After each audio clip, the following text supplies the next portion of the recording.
Hey, while the fishing remains red hot up here on the North Shore, especially like Cold Spring Harbor all the way down to the river, it's like really great action on. We've got striped bass, all the normal characters, except the new kid on the blocks, been those bluefish. The bluefish are like really coming on a little stronger each week. Sometimes some of these bluefish, they're moving in the back of the harbor, creating a little bit of stir on the bait fish. Now that they're getting bunker, you'll see them, they're starting to tighten up. It's a great sign.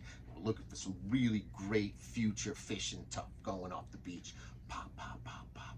Bam! Who loves those splashes behind with those bluefish come on? I mean, it's like gangbusters. But I think that we should really focus this week's report on what's happening, and that's this big storm. It's going to be big surges. They're talking about like the wind's going to go to 30 miles an hour, but you know, it can gust more than that. And that means a lot of people with south winds and a new moon happening on Friday. We're going to have like big tides, big tides. And when you factor that in with the wind, if you're racing down on the South Shore, you better watch out for these soft sand situations where you'll get like a beach erosion behind you. So if you have like a 2-foot lip behind you and you're fishing, take great care. Don't even go past anything past that, because that big wave comes up, it can catch you and really suck you out. And when you get in those waders in the trough, and you're screwed, you know. So if you're thinking about running to the jetty as well, you know, you better have a wetsuit. You better be aware that some of these jetties have the potential to literally disappear. And I'm telling you, it's going to be at a certain point of the tide. It's going to be the top of the tide,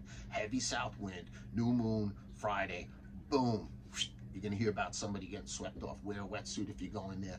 Be on the buddy system. Take great care this week. If you're on the kayak in the North Shore, be well aware of these heavy south winds and wave surges. It's going to be that the sound is going to be choppy. So it's going to be an unstable situation to begin with. And if you're fishing and holding tight to some of these lands, like if you're off Compsat, if you're off Centerport, if you're behind Eaton's Neck, if you're using the golf course down by Sunken Meadow, if you're holding fast by Crane's Neck, understand that as soon as you get past that wind shear where the cliffs no longer shield you from the wind, you could find yourself suddenly swept out into the sound going towards Connecticut very rapidly in a very choppy water situation. It's easy to flip and hurt yourself. So definitely wear your PFDs. Everybody be very well that this is a dangerous situation. I know we get all excited to go fishing. I'm really excited too. I certainly wouldn't go out on a boat or bad situation like that, but I'll grab my rod and I'll hit the beach, you know.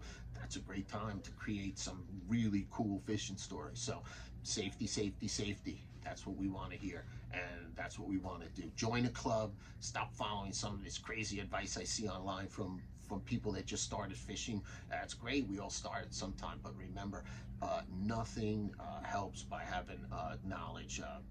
Hang out with some old salts, learn a lot of things like I did when I was a young man. Join a club, find some good guys, do the buddy system, and it's really going to help increase your safety learning curve as well as your skill set. Until next week, I bid you all peace, tight lines.